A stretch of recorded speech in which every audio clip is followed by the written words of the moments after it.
Okay, so you know that I've been living outside the United States for 3 years. Like you said, you've been following my content, and we've done Mhm. several collaborations before.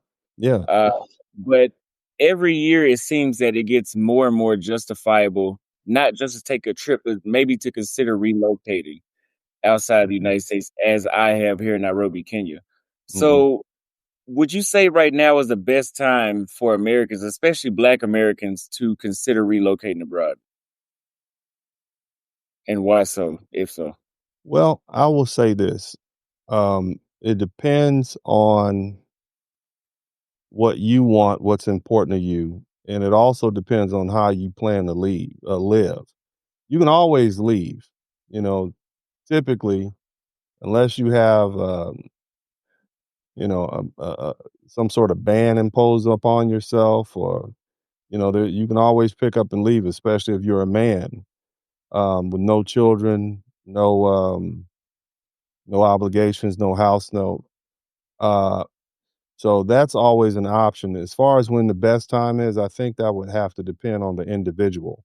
If you are burdened down with child support, or you're trying to finish your last year in medical school, might not be a good time to leave. However, if you're at a point where you've acquired enough wealth, enough education, even enough resources, or if you're going from the United States somewhere else where you're going to be productive, I think that is a good option to consider. Um, I am of the opinion that everybody should have an escape plan, if that makes sense. So, what is your out? I have proclivities towards relocating also in the near future. Well, I wouldn't say near, but in the future. But I think that's more so something like a semi-retirement, like a lot of successful Americans do. Or you know, but I think it's always a good time to consider it, then you should always have an option if that's what you want to do. Some people just want to stay in the United States, and that's their option also. But that would be my best answer. There's no one size fits all for every American. Some people don't want to. Some people like the comfort of where they are, and you have to respect that. Absolutely, yeah. If they don't want to, that's okay as well. Mhm. So, but some things that you mentioned were like child support. Maybe somebody's Mhm. still in school, or they have some sort of obligation that's keeping them in the USA, Mhm. and that means that those people don't necessarily have their freedom of choice to do, even if they wanted to. So, how would you personally define freedom? And do you think that Americans actually have it compared to people in other nations? Well, my goodness, you got some tough questions here, Austin. Um, Freedom to me is, first of all, freedom from stress, turmoil. It starts in the mind. It's absolutely no freedom, no matter where you are, no matter how much money you have, if you don't have peace of mind and happiness.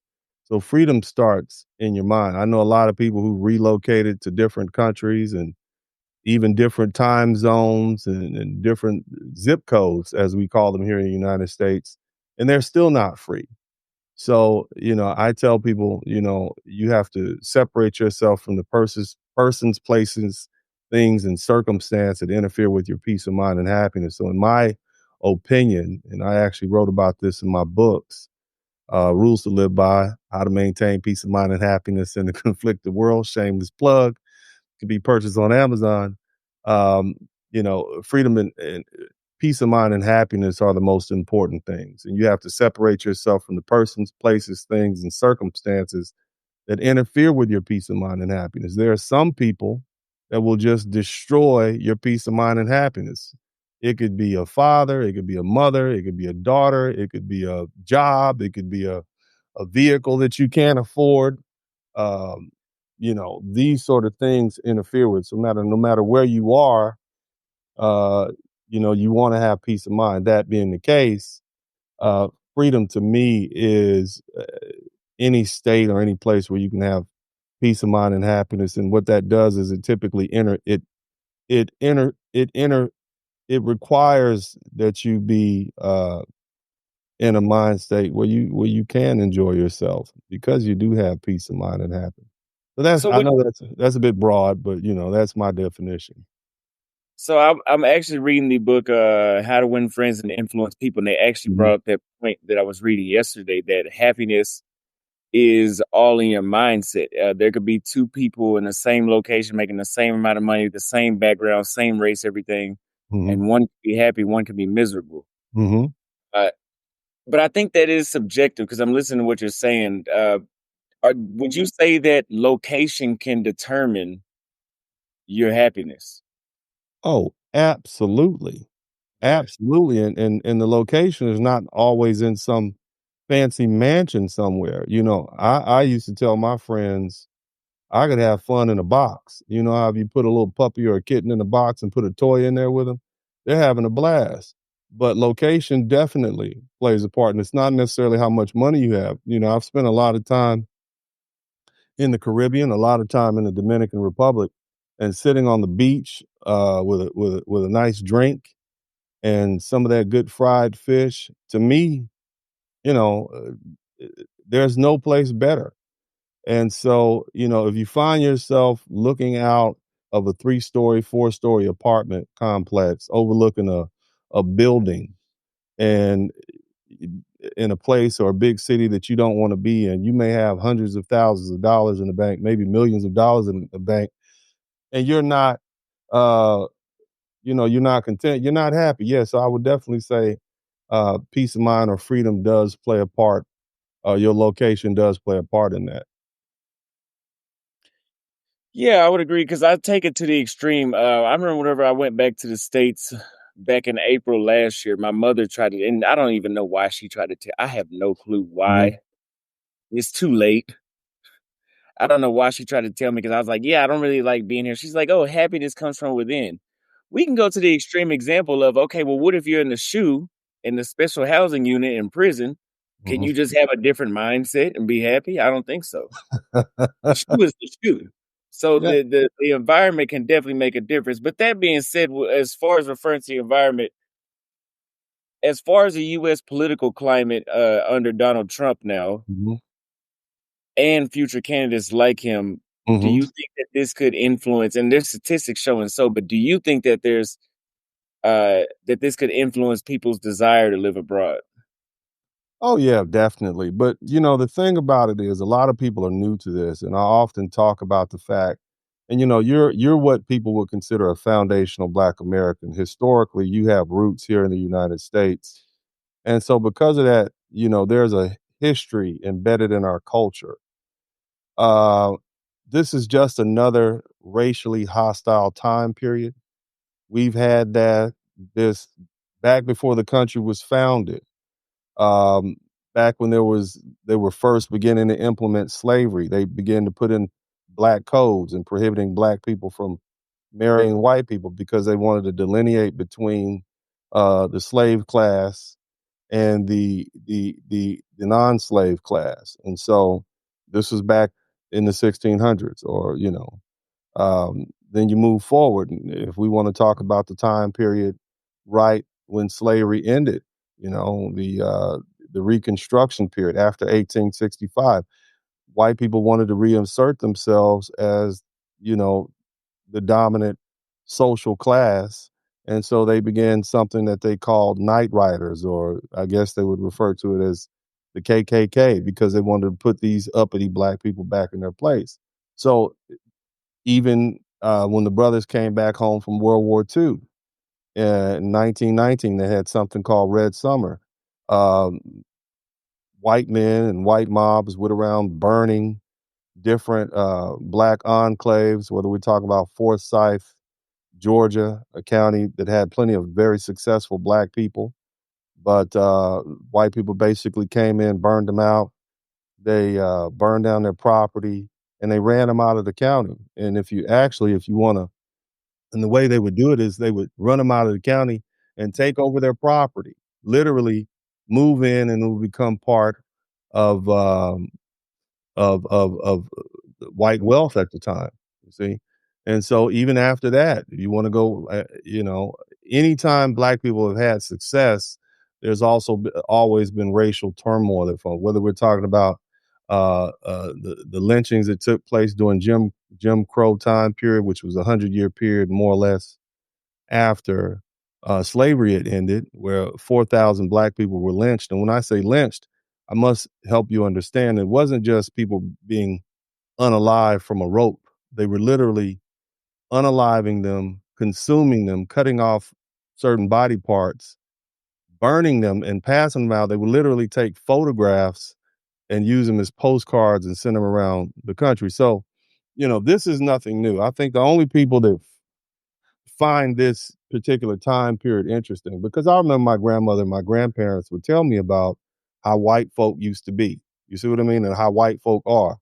And so now we're just entering into that new period. I think the only people that are surprised about this are people who don't have that historical background. For instance, we have a lot of black immigrants in the country, a lot of people from the Caribbean, a lot of people from Africa, and they have a movement apparently where they're moving back because it's so racially hostile. But this is the same America that black Americans have always said existed. And it's the only thing that has gotten us through is our culture, that same culture that teaches us how to speak to each other without words. The language that they use, they call Black vernacular English. Even the food, it's all meant for survival. You see, so you and I are equipped to deal with it because we have those roots that we need.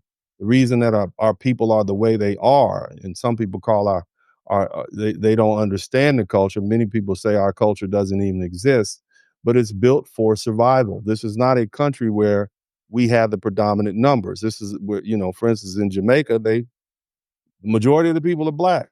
In this country, we are not the majority. In Uganda and Nairobi, which is a city I know, but Kenya and all these other places, the majority of the people are black. What do you do as a tiny racial minority in a country that wants to get rid of you? You survive. And a culture, and the definition of what a culture is a system, practices, language that helps you survive into the future. And our culture, as foundational Black Americans, has done a tremendous job of helping us survive in this country over the past 500 years. So, yes, we'll be all right. No, this is nothing new. It's just a cycle. And I know I'm being long winded, but it's a complicated subject. In 1965, along with the Civil Rights Act, they did away with the racial caste system that prohibited racial minorities from integrating into this country. Now, I want you to keep in mind, in 1965, there was a total of 50,000 Africans in the United States. 50,000. Okay. Um, there was less than 1% Hispanic, or what we call Latino. The Asian population was infinitesimal. So in 1965, when that law went into place, um, we started allowing minorities to come, other black and brown people from other places to come into this country. And so what ended up happening is they start showing up around 1980. The numbers became more significant. We hadn't had an uprising since then. By the time we get to the 1990s and 2000, enclaves like New York, New Jersey, California, if you want to talk about the Belizean population, and uh, that's when they began to occupy. And so now this is their first opportunity to experience firsthand what foundational Black Americans have had to deal with. And you see the reaction. You see, um, but that's it. If you have any other sub questions to that, I'll be more than happy to answer. Well, that being said, I mean, I've been here in Nairobi for a year Hmm. straight, and I just find it very strange. And this is because of my background, because I am American, Hmm. Black American. Whenever we talk to people here or we talk to people in Uganda, to Africans, let's say, Yeah. and except South Africans, I think they get it. Hmm. They'll be like, "Oh, well, you're black, Austin," and I'm like, what do you think you are? I mean, if you ask a Mhm, Klansman, "Are you black or white?" He's not gonna say white. mhm. You would be lynched just with us, but I think now they're like you said, they're starting to understand the struggle that we've always had. But, that being said, Imma go to my next question. Sure. Now that people are starting to realize the tension in America, do you think that some Americans, naturalized immigrants and, native-born citizens, do you think that some of them overestimate the quality of the life in the United States compared to the rest of the world? Oh, definitely. I think there's when you start really looking at the statistics and you start really looking at if you compare the top 10% of Africans to the top 10% of foundational Black Americans, we blow them out of the water. Okay. The average top 10% African makes somewhere between 90 and $100,000. The top 10% of the Caribbean blacks make somewhere between 60 to $70,000 a year. But the average top 10% of foundational Black Americans, as we call it, or indigenous Black Americans or ADOS, whatever you choose to, we are well over $100,000. We have more property, we have more intrinsic political power, we have more family roots. And so, because of that, uh, we're much better off. Now, when you compare those elites from these different African countries to regular old Black people, then of course they're doing well. But the truth is, many of these Africans and Caribbean folk, they come over here working multiple jobs. They're the most educated, but they're also the most underpaid of the educated. So when it comes to quality of life, when you actually look at the studies, they are not doing as well as you would think they're doing. They're still getting treated like Black people. And I think that's what foundational Black Americans have been trying to tell immigrants and people from other countries, even second generation, irrespective of your last name or your accent. This is still fundamentally a country where white is on top and Black is on the bottom. And you're not going to be able to get away with that. And so that's what they're beginning to experience. And again, as I said, a lot of these folks just got to this country between 1965 and now, which is a relatively short period. And so now they're beginning to experience what Black folks have been trying to tell them for so long. And I think it's a good thing because it's going to cause for them to have a better understanding. And understanding also helps create respect, boundaries, and then thereafter unity, if that makes sense. Yeah, they think we have, streets of paved gold. So, Hmm. I've been following you on Instagram for a while, and I see that you post some of the videos that ICE does with, locking up immigrants that you said white Hmm. is on the top and black is on the bottom, and in between is brown and yellow. So would you say how do you say those policies that are especially been implemented by Trump now, with agencies from ICE affect not just those immigrants, but the overall American social climate? Well, I mean, the white nationals are having I mean, they are excited about that. Are you kidding me? They are like, yeah. But again, you're a young brother, and you and I are two different age groups. I'm 50, 51. And so this is not something that I haven't already heard about. This is the white people that my grandparents and great grandparents and uncles told me about. This is nothing new. I've been prepared for this. These are the same white folks. They always been there. I don't want to put all white people in the same category, just like we don't want to be put in the category with the thugs and the hood rats and the lowlifes. We don't want to put all white people in the category with these lowlife white nationals and stuff and those type people. We don't want to do that. But the bottom line is, as far as the political climate, some people are ecstatic, And let me tell you something else about foundational Black Americans because of the lack of respect that many foundational Black Americans have received at the hands of many of our immigrant brothers and sisters, be they Latino, Asian, or African or Caribbean. We are, in this regard, not involved. We're letting them exhibit that. Now, something else you probably may or may not have known when the Irish got to this country, When the Italians got to this country, they were treated terribly. Some of the signs, uh, you know, the signs that created segregation said no dogs, no Irish, no N words. You see what I mean? Same They had thing to move. goes yeah, and let me tell you something else. I believe it was in the 19 I can't remember. I know it was between the time period. I don't know if it was the 1920s or 1950s. They literally removed 1.2 or over a million Mexicans, many of whom were born in this country. They call it Operation Wetback. They literally rounded them up and sent them back to Mexico, even though some of them were born in the United States. So this is not new. It's only new to some people who don't study history, you see? So you have to just understand that this is the America the foundational Black Americans were trying to tell everybody about. This is why our culture is the way it is. This is why we have soul food. This is why we have our own HBCUs. This is why we have our own communities. This is why we have all that we have. And so, the thing is, the truth is, brother, uh, is 45 million black people in the United States. About 25% of those people are Caribbean or of African descent, first generation and second generation. So when you really break it down, so there's only about 9% foundational black Americans in the United States. And not saying it's too many, is you can't go anywhere. You see? You can't, where are you going to put 30 something million black people? You yourself probably have experienced that.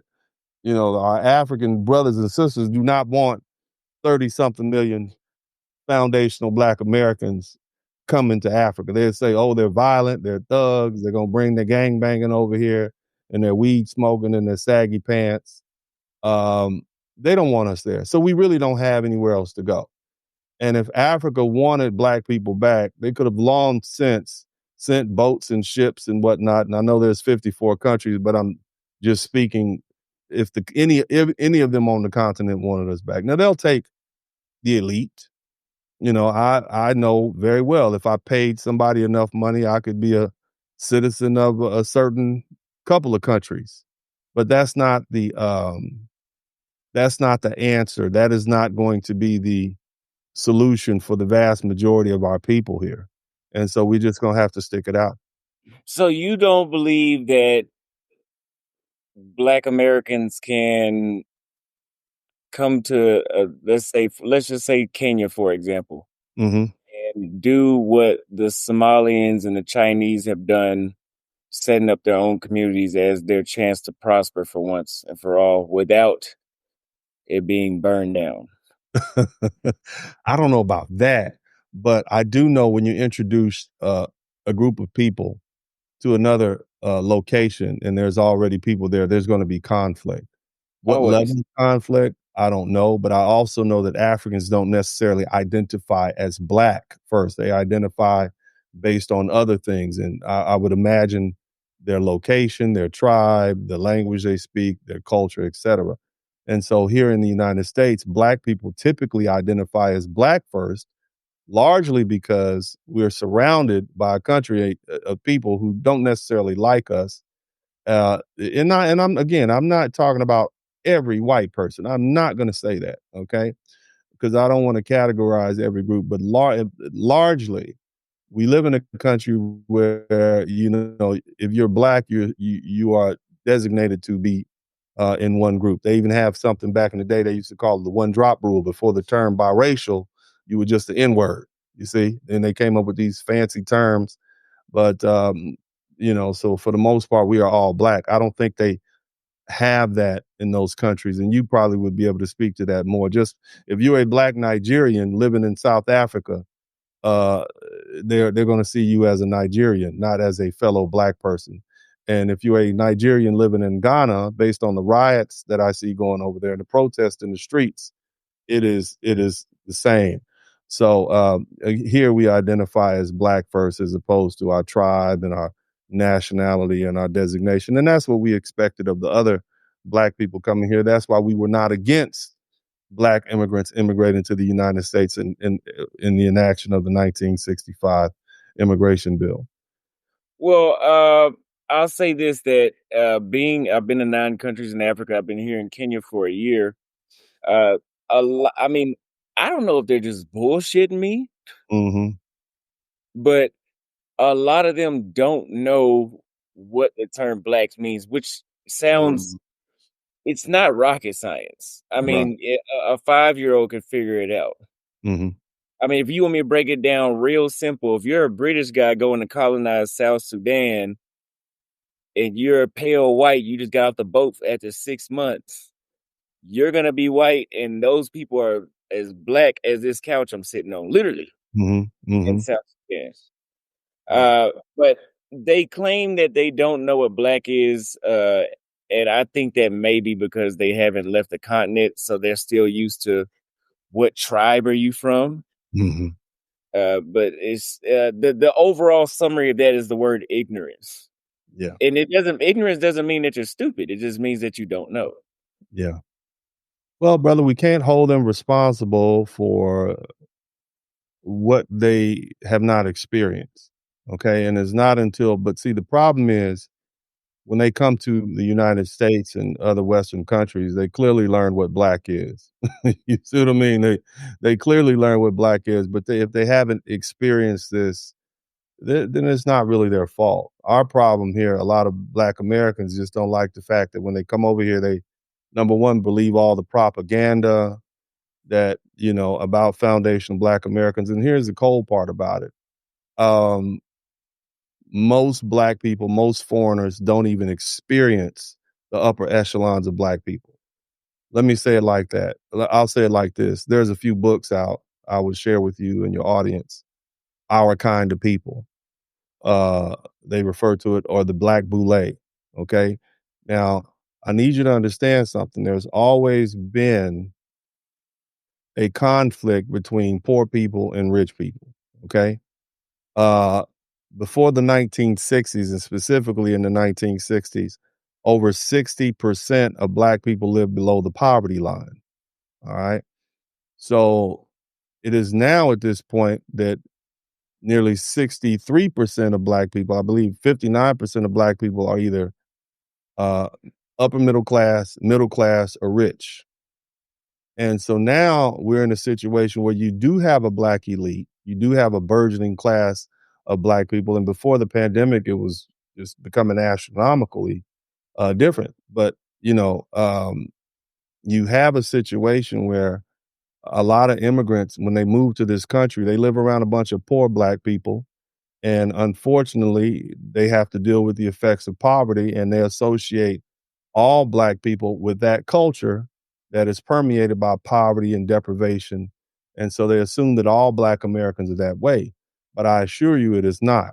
Okay. There are those of us, and I'm going to tell you, as a successful black attorney, I walk that line also. I walk with those groups also. And many of them ask me, why do you speak to these people on the internet so much, Dennis? They're not going to change. I had one famous federal judge who's a great friend of mine say that you have a lot of black people who have degrees and money, but they don't have class. And so these folks are literally pushed back. Just because you have money and degrees does not mean that other people want to sit and be in your company. So again, a lot of immigrants, a lot of these folk that come to this country, they base what they think foundational Black American culture is on the lowest of the low among us. And that's unfortunate, but you know, it is what it is.